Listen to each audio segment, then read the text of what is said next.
गिनानै आपसुए बा खर' BTC सानानै চুক্তিত बेखिनि সাপোর্ট बाथ्राखौ কৰা बुङो নাই, होननानै आं सानो। সাপোর্ট অফ লেটার দিয়া নাই। সেই কথাটো আজিৰ কথা নহয়, বহুত আগৰ পৰাই কৈ আছো। অসমত যিমান দল সংগঠন আছে, আছুৰ পৰা, গোৰ্খাৰ পৰা, আদিবাসীৰ পৰা, বেংগলীৰ পৰা বা মাইনৰিটিৰ পৰা যিমান দল সংগঠন আছে চবে সাপোর্ট কৰিছে, সাপোর্ট অফ লেটার আমাক দিছে, কিন্তু অল বডো ষ্টুডেন্টস ইউনিয়ন আপসুয়ে দিয়া নাই। हाग्रामा महिलारि बिथाङा बुंदों जे एबसुआ BTC एकर्डआव मालाबाबो सापर्ट होफेराखै आरो सापर्टिं लेटारबो हरफेराखै। बेजों लोगोसे दिनै सावरायगोन जे BPF पार्टियाहाय सानै जुदि MP हरनो हायोब्ला सेन्ट्रेलाव मिनिस्टार मोननाया रोखा होननानै बिथां former chief of BTC Hagrama महिलारि बिथाङा फोरमायदों। स' दिनै बिनि सोमोन्दै मोजाङै सावरायगोन। Hello' everyone, once again welcome back to the channel. दिनैनि गोदान भिडिअ नोंथां बयखौबो गोसो गोथारै बरायदों। लोगोसे आसा खालामो इसोरनि अननायाव नोंथां बयबो मोजां दं। फर्मार चिफ अफ BTC श्रीजुत हाग्रामा महिलारि बिथाङा एबसुखौ थांखिनानै माखासे खोथा बुंदों जे समाव BTC एकर्ड जादोंमोन बे समाव बिथांमोना जेबो बिथांमोनखौ सापर्ट होआखै। दिनैनि BTR एकर्डआव जानाय जानाखि खुसि एबसुनि दुलाराय बर' फरायसा आफादनि आरो जाय एस'सियेट अफिसियेल लेंगुवेजनि मर्यादा बर' रावा मोनदोंमोन BTR एग्रिमेन्टनि थ्रुयैहाय, बेखौ लानानै एबसुनि जाबादि रंजाखांनाय, बम गावनाय, वेलकाम खालामनाय, वेलकामखौथ' खालामनांगौ, वेलकाम करिबो लागे जिहेतु आमार उन्नतिर कथा। किन्तु खोथाया जाहैबाय मा, बे दिनैनि समाव BTR एकर्डनि समाव, BTR एग्रिमेन्टनि समावहाय खालामनाय रंजानाय बादि दुलाराय बर' फरायसा आफादा BTC एकर्डनि समाव रंजायाखै होननानै बिथाङा हाग्रामा महिलारि बिथाङा फोरमायदों मिडियानि गेजेरजों। आरो बै समावनो बड' लेंगुवेजआ 8 सिडिउलाव हाबखादोंमोन। Through the working system of BTC accord under the leadership of हाग्रामा महिलारि। दा बे 8 सिडिउलाव हाबनायखौबो जेरैबायदि दिनैनि समाव रंजानाय नुदों, दुलाराय बर' फरायसा आफादा बेफोरबायदि रंजायाखैमोन बिदि होननानै बिथाङा फोरमायदों। बाथ्राखौथ' साननो थाङोबा सैथोआनो, बै समाव मा स्थितियाव दंमोन, मा कन्डिसनाव दंमोन दुलाराय बर' फरायसा आफादा बुंनो हाला। खिन्थु दिनैनि समाव मोनसे बिराद रंजाख्रुबनाय देखायदों आरो दिनैनि समाव गोदोलांनाय माखासे खामानिफोर ड्रबेक्स थालांदों, बिनि थाखायबो बिथांमोना दुखु फोरमायदों।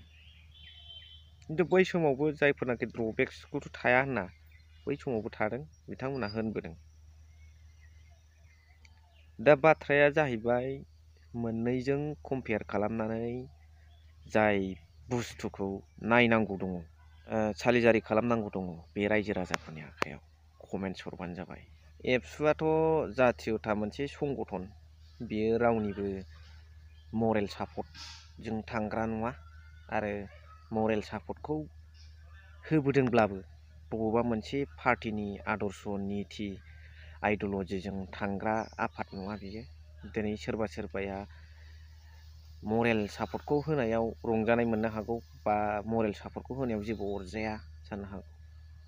दुलाराय बर' फरायसा आफादा मरेल सापर्टखौ ओंखारथारनानै होनाया भुल। बे आफादाव थानाय साफा साफा दैदेनगिरियाबो ओंखारथारनानै होनाया भुल।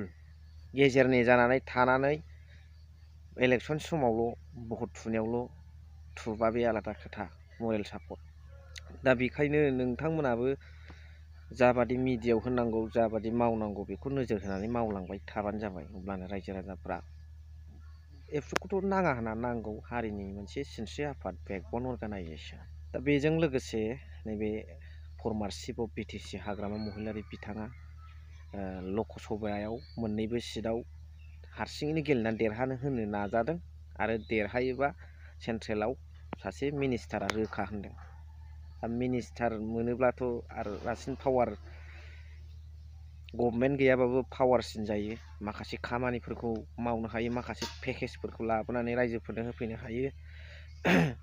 दा बेखायनो बेखौ नाजादों नोंथांमोनाबो नाजालायबानो जाबाय पाब्लिकनि थाखाय बांसिन मावना होनो हानायखौ नाजानांगौ दा बेजों लोगोसे मोनसे साननो गोनां बाथ्रा जे दिनैहाय UPPL दोलोनिफ्राय जाय दोलोआ दिनैनि थासारियाव आजिर कन्डिशনত UPPL दले सरकार सलाय আছে কিন্তু UPPL পৰা বিভিন্ন প্ৰাইমাৰী বা কনস্টিটুৱেন্সিৰ পৰা নেতা কৰ্মীসকলে UPPL গভৰ্ণমেণ্ট চলোৱা দলটো ত্যাগ কৰি পেলাই BPF য'ত মানে গভৰ্ণমেণ্ট নাই এতিয়া লাংদাঙে আছে ইয়াত দলে নগৰে সোমাই আছে এইটো এটা ভাবিব লগা কথা साननो गोनां बाथ्राया बे दिनैनि समावहाय गभर्नमेन्ट सालायबाय थानाय दलखौ नागारनानै मानो गभर्नमेन्ट गैयै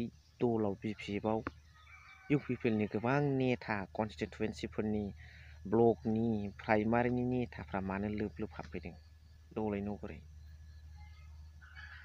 बे मोनसे साननो गोनां बाथ्रा दा बेनि बिजिरनायखौ रायजो राजाफोरनि सायाव हगारना होनाय जाबाय बेजों लोगोसे नैबे भिडिअ क्लिप्सखौ नोंथांमोना ससे नायलांबानो जाबाय আপসুয়ে BTC চুক্তিত সাপোর্ট কৰা নাই সাপোর্ট অফ লেটার দিয়া নাই সেই কথাটো আজিৰ কথা নহয় বহুত আগৰ পৰাই কৈ আছো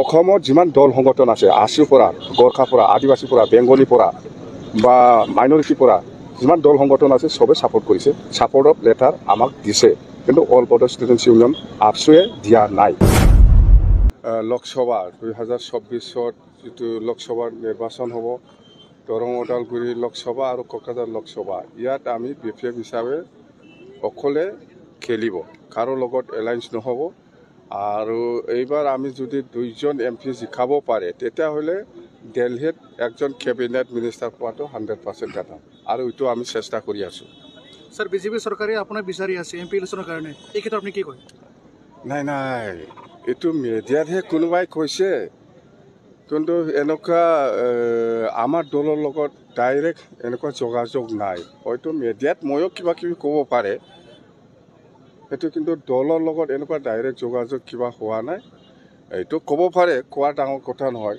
কিন্তু আমাৰ উদ্দেশ্যটো হ'ল BPFে অকলে খেলিব দুইজন MP লৈ যাম দিল্লীত আৰু একজন কেবিনেট মিনিষ্টাৰ ল'ম ভাল ডিপাৰ্টমেণ্ট লৈ পেলাই MLA মিনিষ্টাৰে ভৰি পৰিছে গোটেই BTAD মই নাজানো এইটো আপোনালোকে দেখি আছে মইতো দেখা নাই আপোনালোকে বহুত আমাৰ BTC অঞ্চলত বহুত মিনিষ্টাৰ MLA সোমাই আছে বুলি কৈছে মই কাকো কাটি নকৰোঁ মই আপসুকো আপুনি আজি সমালোচনা আপসুতো আজি কথা নহয় মই বহুত দিনৰ পৰাই কৈ আছে स' भिडिअखौ एसेखिनियावनो फोजोबबाय थेंक इउ भेरि माच फर वाचिं लाभ इउ